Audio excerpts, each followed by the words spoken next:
What's going on, gardeners? It's Friday, April 7th, and temperatures are starting to heat up here on the southeastern coast of North Carolina, and that means pretty soon we are going to have to start the annoying and time-consuming chore of regularly watering our gardens. Well, on today's video, I'm going to share with all of you 4 drip irrigation do's and don'ts that I have learned over the years so you can set up your own seamless, foolproof drip irrigation system, and you'll never have to waste time watering your garden again. If you're new to the channel, please consider subscribing and hitting the bell to receive new video notifications, and check out our Amazon storefront and spread shop in the video description for a list of the gardening products I use and awesome custom designed apparel and other gear. Your support is greatly appreciated. Have you considered setting up a drip irrigation system for your garden? If you haven't, I strongly urge that you do. I used to spend countless hours throughout the year watering my garden, and I just couldn't take it anymore, and I decided to invest in a drip irrigation system, and it has changed my life and made everything so much easier. A lot of gardeners avoid setting up drip irrigation because they find the install intimidating. Well, I have great news for you. Over the years, I have documented how to install all different types of drip irrigation systems. Everything from setting up rain barrels to running the distribution line to installing it to raised beds and a container garden. And I will make sure to link to that organized playlist down in the video description because it has a tutorial for you to easily set up any style system that you want. A lot of gardeners also struggle to find the parts for drip irrigation systems. So down in the video description, I'm also going to link to my Drip Depot affiliate store that has all of the different drip irrigation parts that you need. They are super high quality. Everything I use in my system is from them, and I really recommend you check out their stuff. It is awesome. Overhead watering methods are very inefficient. That's because the water only has a very shallow penetration level to the soil.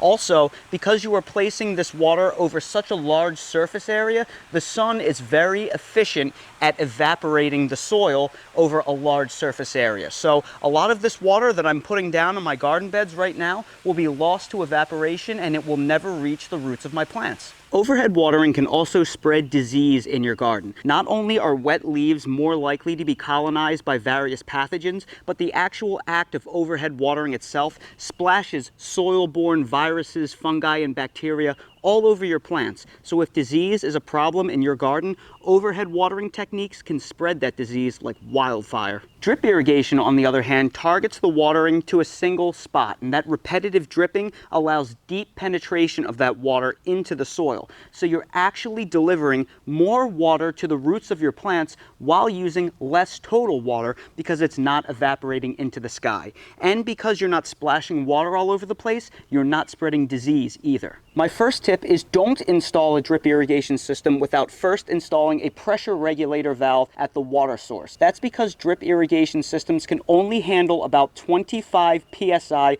of water pressure before you will start blowing the system apart and having leaks all over the place. Last spring, when I reassembled the drip irrigation system after the winter, I forgot to put my pressure regulator valve back on, and I had leaks all throughout the system, dripping everywhere, and I was also blowing some connections apart. I couldn't figure out what the problem was, and then I realized, oops, I forgot to install the 25 psi pressure regulator valve at the house line. As soon as I put it back on, I had no more leaks in the system, and everything has functioned perfectly since. My drip irrigation system is fed from both my rain barrels and from the house line. Because my rain barrels are a gravity feed system, the pressure is very low, so I don't need one of these regulator valves on my rain barrels. However, the house line has high pressure because it's coming in from the high pressure water main from the street. So I need to use this pressure regulator valve. Most systems are equipped to handle about 25 psi of pressure. That's generally the rule of thumb. You can go lower if you wish, but you may want to read some documentation. If you're buying a pre-assembled system,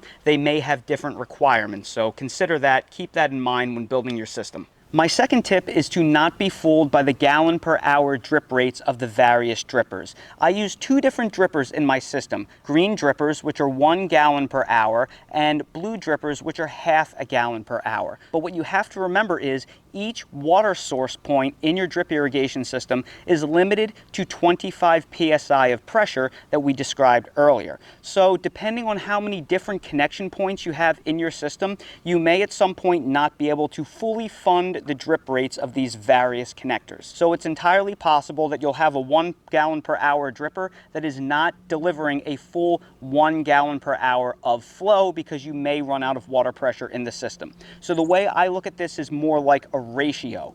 I realize that my green drippers are going to deliver twice as much water at any given time than the blue drippers. So that's the way I look at this, not necessarily a raw gallon per hour drip rate. So for my container garden area, for example, I like to use very uniform sizes of containers. I like to use large containers and smaller containers, where the large containers are all roughly the same size and the smaller containers are all roughly the same size. That way I can give my large containers the 1 gallon per hour drippers, and I can give my smaller containers the ½ gallon per hour drippers, because this large fig tree is going to need a lot more water than this smaller determinate tomato plant. So rather than look at this all as 1 gallon per hour and ½ gallon per hour, I know that this plant is going to get about twice as much water as this plant. So if I look at it in the sense of ratios, it's always consistent. Now they do make these adjustable drippers that are variable. When you unscrew them, they drip more quickly. When you screw them more tightly, they drip more slowly, and they're very tempting to buy because they seem like an all-in-one solution, but I would advise you do not purchase these and only purchase the fixed drip rate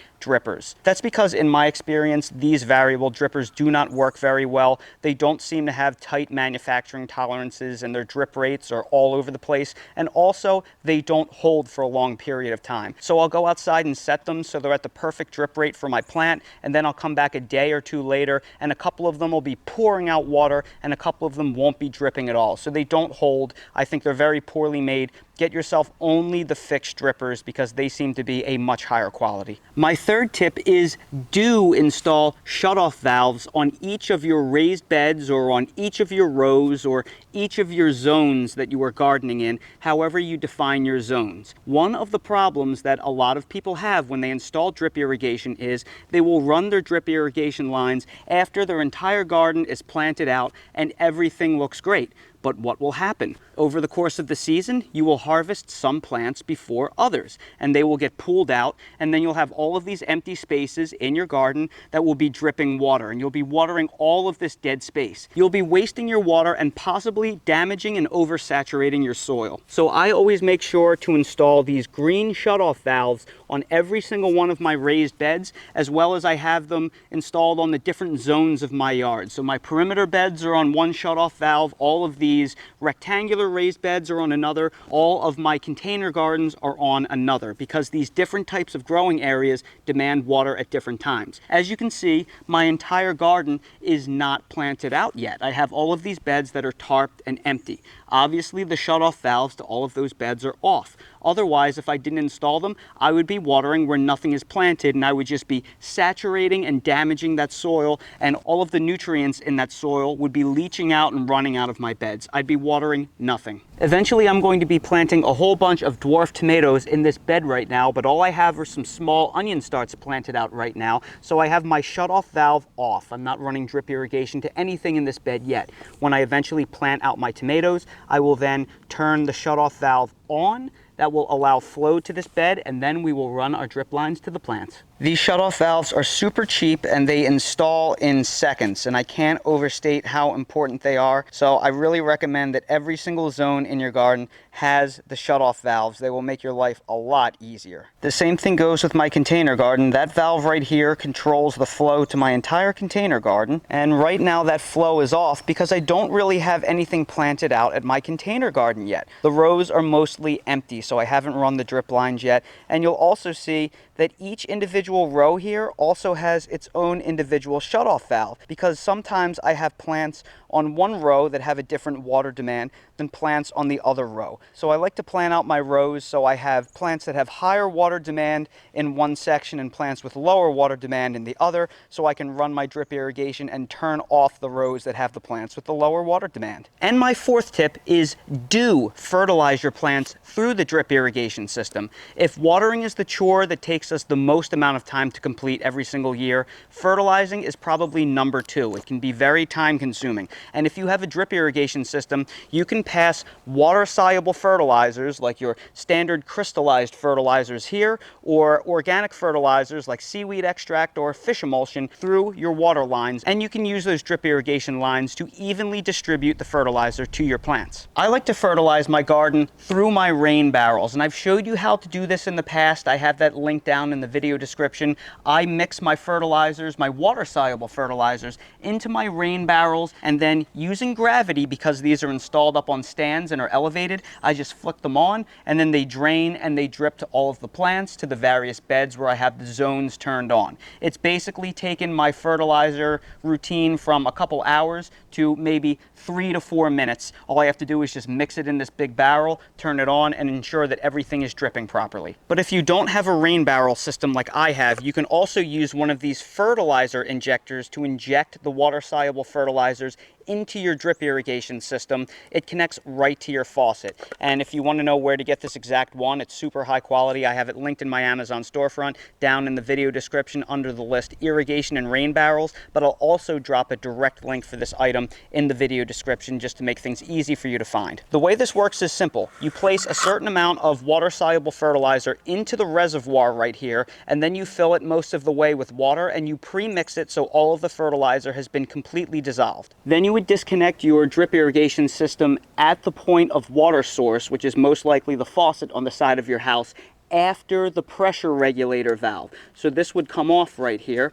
So then I would take this attachment part right here in the proper flow direction, and I would stick this onto the pressure regulator valve end right here, and then I would reconnect the system. And what that's going to do is it's going to force water from the faucet into this jug right here that's going to mix with the highly concentrated fertilizer, and then it's going to pump that fertilized water back into the system. And it has different adjustable rates on this. There's slow, 1, 2, and fast. So you can manually adjust how quickly it pumps that fertilizer out based on how much time you want to run it. So it makes things really convenient. These are really high quality, and it makes it so you can easily, with almost no effort, fertilize your entire garden through an existing drip irrigation system. And that right there are 4 drip irrigation do's and don'ts that I have learned over the years. Now, it is true that it will take a little bit of time and effort in order to set up a drip irrigation system, but that is a one-time time and effort investment.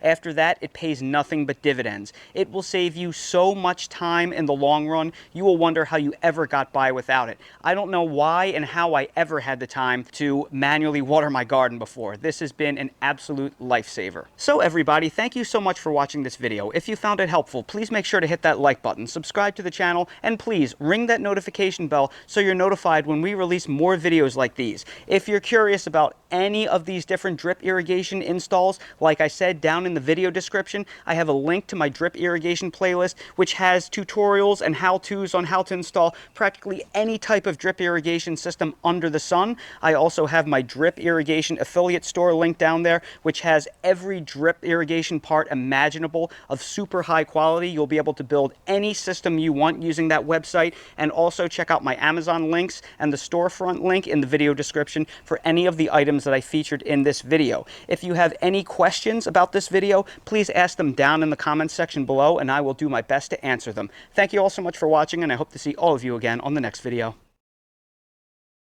Holy smokes, I just got the life scared out of me. This is why you have to be really careful when you're just walking your dog in the southeast, because right here, well, there goes the gator. I was not expecting a giant gator to be, well, it wasn't a giant gator, but I wasn't expecting a 5 or 6 foot long alligator to just be sitting right there. I looked to my right and there was a gator. Dale, we were almost gator food, buddy. We really have to do a better job of paying attention around the retention pond. Woo! It is a nice day and the gators are out.